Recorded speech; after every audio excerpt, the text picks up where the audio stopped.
सगळ्या आपल्या सगळ्यांमध्ये सिनियर आहे. म्हणजे अंकलला आमच्या आधीपासूनचा इतिहास माहिती आहे की पहिल्यांदा ठाणे महानगरपालिकेवर शिवसेनेची सत्ता स्थापन झाली. स्वर्गीय शिवसेना प्रमुख आदरणीय बाळासाहेब ठाकरे यांची ठाण्यामध्ये गावदेवी मैदानात सभा होती आणि त्या सभेमध्ये एका व्यक्तीनं, एका ठाणेकरानं धर्मवीर दिघे साहेबांना आणि बाळासाहेबांना एक विनंती केली की ठाण्यामध्ये एक चांगलं नाट्यगृहाची आवश्यकता आहे आणि तात्कालीन नगराध्यक्ष सतीश प्रधान यांना ताबडतोब बाळासाहेबांनी सूचना केली की कुठल्याही परिस्थितीमध्ये नाट्यगृह हे ठाण्यामध्ये झालं पाहिजे. आणि त्यानंतर एक नाट्यगृह झालं. जत्रे साहेब आपले कमिशनर असताना आम्ही सर्वांनी मागणी केली होती की ठाणे झपाट्याने वाढतंय आणि ठाण्याच्या मध्यवर्ती भागामध्ये गडकरी रंगायतन आहे आणि त्याचबरोबर एक नाट्यगृह अजून ठाण्याच्या हायवेच्या पलीकडे असावं आणि त्यामुळे त्या ठिकाणी नंतर एकनाथ शिंदे साहेबांनी आणि आम्ही सगळ्यांनी मिळून काशीनाथ घाणेकर नाट्यगृहाची निर्मिती केली. ती पण महापालिकेचा एकही रुपया खर्च न करता डेव्हलपर्सच्या कन्स्ट्रक्शन TDR या धोरणातून आणि हिरानंदाने डेव्हलपरकडनं ते आम्ही नाट्यगृह बनवून घेतलं. त्यावेळेची लोकसंख्या आणि आताच्या लोकसंख्येमध्ये फरक पडला आणि ठाणा एवढा झपाट्यानं वाढत चाललाय की घोडबंदर रोडला आता नवीन ठाणा निर्माण झालंय आणि त्यामुळे ह्या सगळ्या बाबींचा आणि ह्या सगळ्या गोष्टींचा विचार करता आम्ही हा विमतताई पण होत्या तिकडे आणि हे त्यांना सगळ्यांना आम्ही असं ठरवलं, राजू भाटक पण होते, तर आम्ही असं ठरवलं की या झपाट्यानं वाढत चाललेल्या या ठाण्याला घोडबंदर परिसरामध्ये जे नवीन ठाणं उभं राहत आहे या ठिकाणी सुद्धा एक नाट्यगृह असावं अशी संकल्पना मी एकनाथ शिंदे साहेबांकडे मांडली निवडणुकांच्या आधी आणि त्यांनी ती त्यावेळेस मान्य केली. परंतु निधीची कमतरता असल्या कारणानं तो निधी आम्ही वितरित केला आणि त्यानंतर निवडणुका आचारसंहिता लागला. ज्या दिवशी आचारसंहिता लागली त्या दिवशी ओवळा माजिवडा विधानसभा मतदारसंघातील काही प्रकल्पांचं आम्ही भूमिपूजनचं काही लोकार्पण ठेवलं होतं आणि त्या दिवशी एक भूमिपूजन जे काही आमचे 8 कार्यक्रम होते त्यामध्ये एक भूमिपूजन झालं. त्या भूमिपूजनामध्ये वाघबीळ येथे हिरानंदानी डेव्हलपर्सच्या सुविधा भूखंडावर म्हणजे 7300 मीटरच्या सुविधा भूखंडावर नाट्यगृह आणि तेही नाट्यगृह आप्पासाहेब धर्माधिकारी यांच्या नावानं करण्याचा निर्णय झाला. नामकरणाचा ठरावही झाला आणि तो ठराव करून आम्ही त्याचं भूमिपूजन केलं. परंतु नंतर मग महापालिकेच्या निवडणुका लागल्या आणि निवडणुकांमध्ये कालावधी गेला, डिझाईन वगैरे जे होतं त्यामध्ये थोडासा वेळ गेला. परंतु मी आता अभिमानाने तुम्हाला सांगू इच्छितो की महाराष्ट्रामध्ये सगळ्यात मोठं नाट्यगृह हे षण्मुगानंद नाट्यगृहाचं आहे ज्याची कॅपॅसिटी 2900 ची आहे आणि ठाणे महानगरपालिका हद्दीमध्ये घोडबंदर रोडला वाघबीळ येथे हिरानंदानी डेव्हलपरच्या सुविधा भूखंडावर म्हणजे 7300 मीटरच्या सुविधा भूखंडावर निर्माण होणार हे 2500 आसन क्षमतेचं नाट्यगृह हे महाराष्ट्रातलं पहिलं आहे आणि असं नाट्यगृह आपण बनवणार आहोत. याचं ठाणेकर म्हणून आपण तुम्हाला सगळ्यांना अभिमान वाटावा असं हे नाट्यगृह आहे. या नाट्यगृहाची कॅपॅसिटी जवळजवळ 1600 जी आहे ती तळ मजल्यावर, साधारणतः 400 ते 450 पहिल्या मजल्यावर आणि दुसऱ्या मजल्यावर सुद्धा तेवढीच म्हणजे 2500 आसन. आता 2400 बसलेला आहे बरोबर. हे आमचे आर्किटेक्ट आहेत पुण्याचे आणि संकल्प चित्र वगैरे त्याचं प्रेझेंटेशन ते करतील. परंतु 2500चा हे नाट्यगृह आहे. बरं हे नाट्यगृह बसवलं असताना जी जागा आहे त्या जागेच्या फक्त 60% जागेवर बसवलंय 60% आणि उर्वरित 40% जागा आहे त्या जागेमध्ये आम्ही अतिशय प्लाझा टाईप बनवलेलं आहे. म्हणजे त्या ठिकाणी फक्त नाट्यगृहामध्ये येणारेच लोक नाही तर त्या मोकळी जी जागा आहे त्या ठिकाणी लँडस्केपिंग वगैरे केल्या कारणानं जवळजवळ 2000 मीटरची जागा ही 2000 पेक्षा जास्त मीटरची जागा ही ती प्लाझासाठी मिळणार आहे. अतिशय सुंदरसं गार्डन त्या ठिकाणी होणाऱ्या त्या गार्डन मध्ये रेग्युलर ते गार्डन असेल, त्या गार्डन मध्ये अतिशय चांगल्या सुविधा सगळ्या लहान मुलांना, ज्येष्ठ नागरिकांना किंवा तरुणांना सुद्धा त्या ठिकाणी उपलब्ध करून देण्यात येणार आहे. त्यामुळे घोडबंदर रोड वाढत चाललेलं आहे. आता या ठिकाणी जे नाट्यासाठी येथील जवळ 2,500 आसन क्षमता आहे, ते गाड्या सुद्धा फार मोठ्या प्रमाणात येतील. त्यामुळे या सगळ्या गाड्या पार्किंग करण्यासाठी आम्ही जवळजवळ 650 गाड्यांची पार्किंग व्यवस्था सुद्धा केलेली आहे. 2 बेसमेंट प्लस 1 तळमजला अशी 3 मजल्याची पार्किंग व्यवस्था आम्ही केलेली आहे, ज्या ठिकाणी जवळजवळ आता 200 प्लस 450 म्हणजे 650 गाड्या आणि जवळजवळ 300-400 तर 2 व्हीलर सुद्धा राहू शकतील अशा प्रकारची ती आसन क्षमता आहे. आसन व्यवस्था आम्ही केलेली आहे.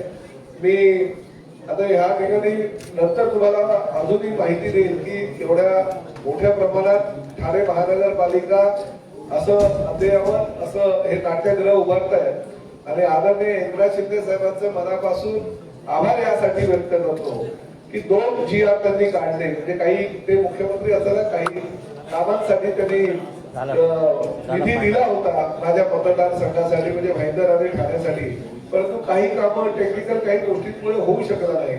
तर जवळजवळ 138 कोटी रुपयाचा GR काल राज्य शासनाच्या माध्यमातून काढण्यात आला आणि 138 कोटी रुपये या प्रकल्पासाठी राज्य शासन ठाणे महानगरपालिकेला देण्याचा GR काल प्रदर्शित झाला. शिंदे साहेबांचे यासाठी आभार मानतो की त्यांनी अजूनही सांगितलं की नाट्यगृहासाठी, कारण निरुपमकरांचं नाव आहे आणि ठाणेकरांचं प्रचंड प्रेम हे साहित्य आणि नाट्य क्षेत्रावर असल्या कारणानं ठाणेकरांसाठी हे नाट्यगृह एक पर्वणी ठरणार आहे. त्यामुळे एकनाथ शिंदे साहेबांचे आभार मानून भविष्यामध्ये सुद्धा या नाट्यगृहासाठी अजूनही काही निधी लागला तर ते निधी देण्याची तयारी सुद्धा त्यांनी दर्शवली. परंतु 138 कोटी रुपये मात्र शासनाने, अरे संजय किती 137 की 38 138 कोटी रुपयाचा निधी कालच राज्य शासनाच्या माध्यमातून GR आले. म्हणजे 2 GR आहेत. एक पहिला GR किती कोटीचा होता?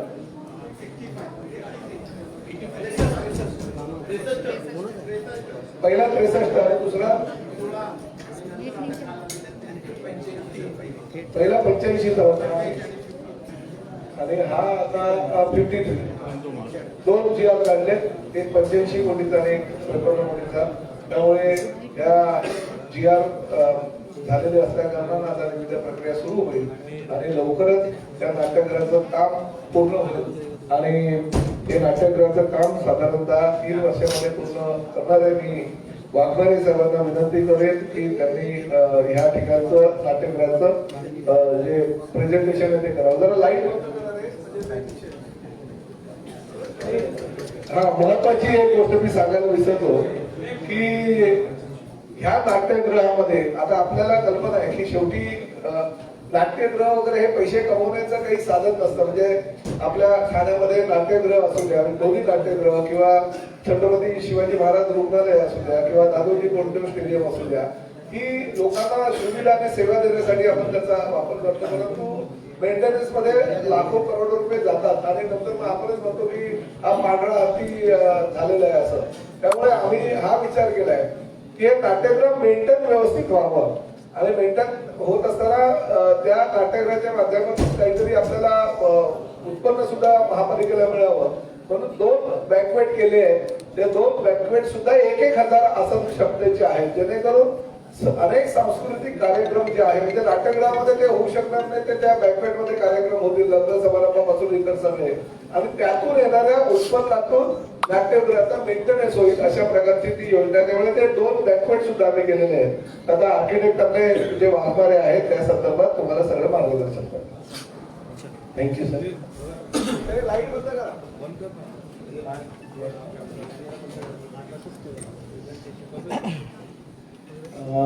या आपण नाट्यगृहामध्ये एक मेन बघितलं की नाट्यगृह बरीचशी जी असतात ती प्लॉटवर आणि मॅक्झिमम ग्राउंड कव्हर वापरून करतात. पण सरांची सूचना आणि सरांनी बऱ्याच गाड्या असतील त्यामुळे आम्ही इथं मॅक्झिमम ग्राउंड कव्हरेज ओपन ठेवण्याचा प्रयत्न केला आणि 40% ही स्पेस जी आहे ती आपण प्लाझाहून डेव्हलप करतोय आणि 40% प्लाझाच्या नंतर नाट्यगृह आणि कन्व्हेन्शन कम बँकवेट डिझाईन केले. तर साधारणतः 1500 ते 2000 लोक बाहेर प्लाझामध्ये येऊन उभे राहू शकतात. आणि सगळ्यात महत्त्वाचं ठाण्यामध्ये रिक्षा वगैरे आणि कार नसल्यामुळे आपण रिक्षा आणि कारला वेगळं ड्रॉपअप देऊन बाकीचं सगळं पार्किंग लोअर ग्राउंड आणि बेसमेंटला केलेलं आहे. त्यामुळे प्रत्येक येणारा व्यक्ती ठाण्यातला किंवा तो बाहेरच्या ड्रॉपअप मधनं रिक्षा कार घेऊन तो प्लाझामध्ये येणार आणि प्लाझामधनं मग तो डिस्ट्रीब्यूट होणार. बँकेट ग्राउंड फ्लोअरला आणि फर्स्ट फ्लोअरला आपण बँकेट ठेवलंय आणि सेकंड फ्लोअर पासून आधी नाट्यगृह केलंय. ते 2 बाल्कनी जातात. ग्राउंड फ्लोअरच्या कन्व्हेन्शन हॉलमध्ये साधारणतः 750 लोकांची कॅपॅसिटीचा हॉल आहे. Around 10,000 square foot net hall plus साधारणतः 5,000 स्क्वेअर फुटाचं प्री फंक्शन लॉबी दिलेली आहे. म्हणजे बँकवेट नुसतं नाही, त्याच्याबरोबर प्री फंक्शन लॉबी आणि त्याला अटॅच किचन आहे.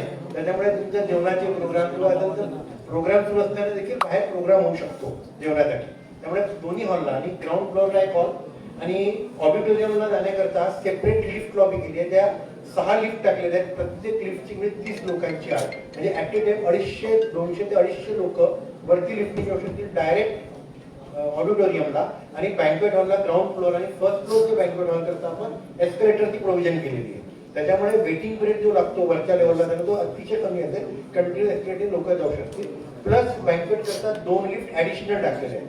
त्यामुळे टोटल जर व्हर्टिकल ट्रान्सपोर्टेशन केलं तर मॅनेजमेंटच्या दृष्टीने आपल्याला आता 200-250 लोकांची नाट्यगृह 15 ते 20 मिनिटात लोक आपली वरती जाऊ शकतात. त्याप्रमाणे सगळं प्लॅनिंग केलेलं आहे. लोअर ग्राउंडला आपण ड्रॉपअप कारला देखील आपण ड्रॉपअप केलं. म्हणजे कुठे गेलो की आपण नुसतं पार्किंग नाही, म्हणजे तुम्ही कारने आला फॅमिली जर का आली तर फॅमिली कारने येताना ती ड्रॉपअप मध्ये फॅमिली उतरणार आणि घरातला माणूस जो असतो तो गाडी पार्किंग लॉटला नेला. तर आपण लोअर ग्राउंडला प्रॉपर ड्रॉपअप केले. ड्रॉपअप मधनं वरती यायला सेपरेट लिफ्ट लावली आहे आणि ग्राउंड फ्लोअरला प्लाझा झाली की लोक मग डिस्ट्रीब्यूट होतात. आणि 2 लेवलचं बेसमेंट आहे. आता साधारण 650 कारचं आपण टोटल पार्किंग प्रोव्हाइड केलेली आहे आणि 250 ते 300 टू व्हीलर्स रस्त्यात असतात. आणि फर्स्ट फ्लोअरला ऑडिटोरियम फार मोठं आहे आणि ग्रीन रूम्स म्हणजे नॉर्मली जर कधी ऑडिटोरियमला एका लेवलला ग्रीन रूम आणि आर्टिस्टच्या रूम्स असतात. तिथं आपण 2 लेवलला आर्टिस्टच्या रूम दिलेल्या आहेत. 6 ते 8 रूम दिले. नॉर्मली 4 किंवा 5 असतात. प्लस वर्कशॉप दिलेले आहे. म्हणजे नाट्यगृहामध्ये मोठ्या लेवलचे वर्कशॉप दिले. वरच्या लेवलला असल्यामुळे आपण लिफ्ट 3 मीटर बाय 3 मीटर म्हणजे व्हेहिक्युलर टाईप लिफ्ट प्रोव्हाइड केली. याच्यामध्ये एक सूचना मी त्यांना केली होती. आता तुम्हाला सगळ्यांना कल्पना असेल की जिओ कन्व्हेन्शन सेंटरला फार मोठे थिएटर आता त्यांनी जे निर्माण केलं त्या थिएटरमध्ये फार मोठे मोठे शो होतात. आपण हे स्टेज जे आहे त्या स्टेजची उंची 12 मीटर केली. म्हणजे 40 फुटापेक्षा जास्त उंचीचं ते स्टेज असल्या कारणानं आणि जे आपले काशीनाथ घाणेकर किंवा गडकरी रंगातला नाट्यगृहाची जी साईज आहे त्यापेक्षा जवळजवळ 2.5 पटानं हे स्टेजची साईज मोठी आहे. जेणेकरून मोठे शो जो असतात स्टेजचं छोटं स्टेज असल्या कारणानं ते होऊ शकत नाही आणि उंची कमी असल्या कारणानं त्यांना त्या पद्धतीनं ती सिस्टीम लाईट सिस्टीम वगैरे जी असते ती करता येत नाही आणि सेट मोठे असतात.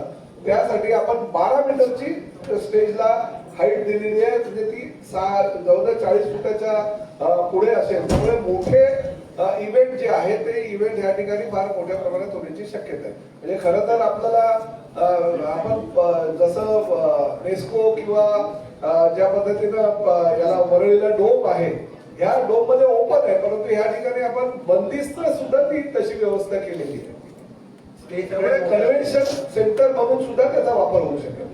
आणि आपण कन्व्हेन्शनला डिझाईन केलं म्हणजे बँकवेट पेक्षा कन्व्हेन्शनला जास्त इम्पॉर्टन्स दिलाय की कन्व्हेन्शनला जे काही ऍस्थेटिक असतं किंवा अॅक्वस्टिक ट्रीटमेंट एअर कंडिशन ज्या लेवलचं लागतं त्या लेवलच्या फॅसिलिटीज प्रोव्हाइड केलेल्या आहेत. आणि ऑडिटोरियम मध्ये तुम्ही बघाल तर म्हणजे 2 लेवलला बाल्कनीज आहेत आणि डिझाईन असं केलं की सेंट्रल रोडला सेंट्रल आईल नाही घ्यायला. आम्ही सेंट्रली लोकांना सिटिंग अरेंजमेंट घेतली. नॉर्मल ऑडिओमध्ये सेंटरमध्ये आईल टाकतात आणि सीट्स असतात. तसं न करता आम्ही साईडला आईल केलं. म्हणजे थॉट्स इंटरनल लेवलला बरेच थॉट दिले आहेत. प्रत्येक चेअर रिक्लायनर म्हणजे पुशबॅक चेअर टाकलेली आहे. व्हेरी हाय स्टँडर्डच्या चेअर प्रोपोज केल्या आहेत. अॅक्वस्टिक ट्रीटमेंट हँड अॅक्वस्टिक आहे, म्युझिक सिस्टम किंवा तुमचं लाइटिंग वगैरे खूप इंटरनॅशनल लेवलनी डिझाईन केलेले आहे संपूर्ण. आता आपण काशीनाथ घाणेकर याच्यामध्ये चेअरची किंमत साधारणतः ती 4 ते 5 हजार ही जवळजवळ कॉस्टिंग पकडताना आपण 12,000ची चेअरची कॉस्ट पकडली. जेणेकरून म्हणजे कमरेमध्ये दुखणं वगैरे काही प्रेक्षकांना असतात आणि अनेक जे रसिक असतात त्या रसिकांचाही आग्रह असतो की आम्हाला अशा प्रकारच्या म्हणजे 2-2 सीट बसावं लागतं एका सीटवर. त्यामुळे खुर्च्या चांगल्या प्रतीच्या असाव्यात तशी सिस्टम घेतली आहे. आणि सगळ्यात महत्त्वाचं इथं फिजिकल हँडिकॅप लोकांचा खूप विचार केलेला आहे. कुठल्याही ठिकाणी कुठल्याही वेळेत माणूस तिथं पोहोचू शकतो, म्हणजे स्टेप्स अवॉइड केलेले आहेत. त्याच्यासाठी स्पेशल सिटिंग अरेंजमेंट आहे, म्हणजे व्हील चेअरसाठी आम्ही फर्स्ट रो मध्ये 12 चेअर्स सेपरेट प्रोव्हाइड केलेले आहेत. आणि टॉयलेट फॅसिलिटी जी असते, नाट्य तुम्ही गेलात ते एका लेवलला कोपऱ्यात होते, इथं मी प्रत्येक लेवलला टॉयलेट्स प्रोव्हाइड केले आहेत. म्हणजे अगदी 250 लोकांच्या मागे टॉयलेट ब्लॉक किंवा ट्रॅव्हलिंग डिस्टन्स जरी बघितलं तर 30 ते 40 मीटर मध्ये त्याला टॉयलेट फॅसिलिटी अवेलेबल होईल, अशा रीतीने पूर्ण डिझाईन केलेलं आहे ऑडिटोरियम. यानंतर टोटल सेक्शन आहे, खाली 3 लेवल पार्किंग, 2 लेवलला बँक्वेट कन्व्हेन्शन आणि वरती ऑडिटोरियम टाकलेलं आहे. आणि समोरच्या बाजूला टोटल आपण 6 लिफ्ट फॉर ऑडिटोरियम, 2 लिफ्ट याच्यासाठी बँक्वेटसाठी आणि व्हीआयपी लिफ्ट मागच्या बाजूला वेगळी व्हीआयपी लिफ्ट आणि आर्टिस्ट लोकांसाठी सेपरेट लिफ्ट, म्हणजे सेपरेट ऍक्सेसेस प्रोव्हाइड केलेले आहेत. हा टेंटेटिव्ह म्हणजे 3 डायमेन्शनल व्ह्यू असं दिसेल ते कम्प्लीट. हा मेन व्ह्यू असा दिसेल आपला. आपला प्लॉट इलॉंगेटेड जास्त असल्यामुळे आम्ही ते डिझाईन तसं बसवलेलं आहे.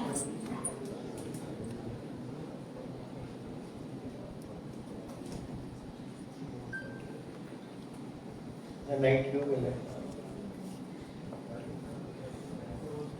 मेन लॉबी, म्हणजे ऑडिटोरियमला जाणारी मेन लॉबी आहे.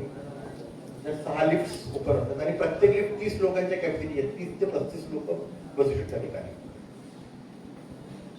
बँक्वेट आणि ऑडिटोरियमचं तसं 3 लेवलला आहे.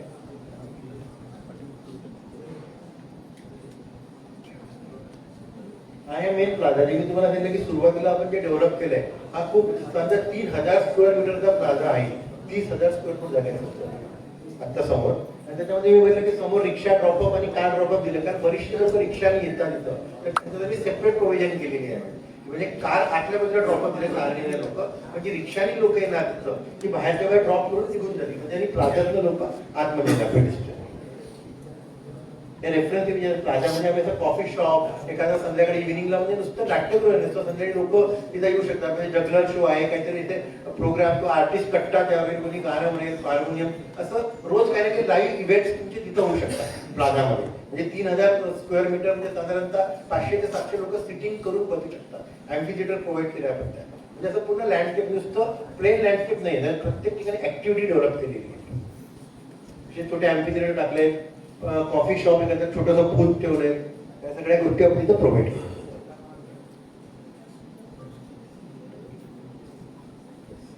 Thank you sir. आता हे नाट्यगृहाचं काम तर लवकरच चालू होणार आहे, परंतु काम चालू होण्यापूर्वी आम्ही एक रंगकर्मींची बैठक सुद्धा घेणार आहोत. आमच्या महापालिकेच्या संजय कदम वगैरे आमचे अधिकारी आहेत, हे या आमचे अधिकारी आहेत. तर रंगकर्मींची काय होतं की आपण नाट्यगृह उभारतो, परंतु नाट्यगृह उभारल्यानंतर मग काही तक्रारी त्यांच्या असतात. त्यामुळे महत्वाचे जे काही मोठे कलावंत आहेत, एक 8-10 डायरेक्टर आहेत, प्रोड्युसर आहेत आणि कलावंत आहेत, त्यांची एक बैठक घेऊनच आम्ही शेवटी मग नाट्यगृहाच्या कामाला सुरुवात करणार आहोत. कारण काही टेक्निकल इकोस्टिक आणि साऊंडचा फार मोठ्या प्रमाणात नेहमीच त्यांची तक्रार असते, किंवा त्याचं जे साहित्य आहे ते साहित्य घेऊन जाणारी जी लिफ्ट आहे, त्या लिफ्टमध्ये आमचं साहित्य जात नाही वगैरे, अशा तक्रारी त्यांच्या असतात. त्यामुळे त्या काही छोट्या मोठ्या त्यांच्या काही तक्रारी असतील, त्याचं निराकरण करूनच आम्ही कामाला सुरुवात करणार आहोत.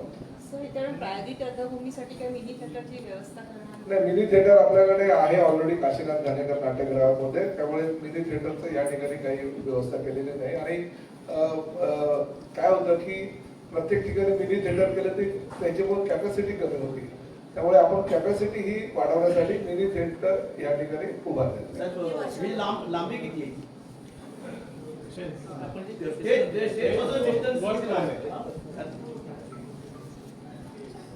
क्लिअर दिसलं पाहिजे. नाटक करताना नाट्य जो अभिनेता तो दिसला पाहिजे समोर. 70 मीटर लास्ट एकदम 670, त्याला ते शेवटच्या माणसाला तो दिसला पाहिजे. हो सध्याच्या तुम्ही हाय लेवल मिळेल. सगळे अँगल आपण सगळे अँगल वर्कआउट केले आणि इंटरनॅशनल स्टँडर्ड जे आहे, आय आपलं आयसोलेटेड डेटा प्रमाणे जे लागतं अँगल किंवा तुमचे साऊंड वेव्ह, तुमचे आय लेवल, त्यामुळे आम्ही स्टेजची पण हाईट तेवढी जास्त केली. म्हणजे प्रत्येक माणसाला बसलेला लास्ट बाल्कनीचा जो बीम येतो त्याला स्टेजच्या टॉप दिसायला पाहिजे. आता सरांनी आम्हाला स्टेजची हाईट 12 मीटर केली, त्यामुळे खालच्या माणसाला बसता येणार ते 12 मीटरची हाईट आणि स्टेजवरचा माणूस पण दिसेल. या पद्धतीने आपण ते वर्कआउट केले. ते रंगकर्मी बरोबर meeting हो, नाही, ती करावं लागेल आहे. त्यांची इनपुट बरेच लागतील आम्हाला, कारण मेन म्हणजे त्यांचं बॅकस्टेज महत्वाचं आहे. हे तर आम्ही आमच्या लेवलला करू शकतो, बॅकस्टेज किंवा साऊंड किंवा हे जे असतात ते त्यांच्याशी आम्ही डिस्कस करतो. किती वर्षामध्ये कार्यकर्ते सेवेमध्ये किती वर्ष 3 वर्ष 3 वर्षाचं तर टार्गेट केलं 2029. ग्रीन रूम्स किती असतात ग्रीन रूम मेट्रो सोबत कसं आहे? ग्रीन रूम ग्रीन रूम आम्ही 10 टाकले, 10 रूम्स आहेत. अरे मेट्रो आम्ही लगेच देणार.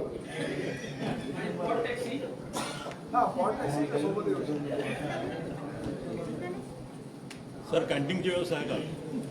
कॅन्टीन म्हणजे ते असतं कन्सेशन जे काउंटर असतं ते दिलेलं आहे. 3 लेवलला दिलेलं ऑडिटोरियमला, म्हणजे प्रत्येक लेवलला आपण कन्सेशन काउंटर. नाट्यगृहाला नाव देण्यासाठी अनेकांनी नाव दिलं.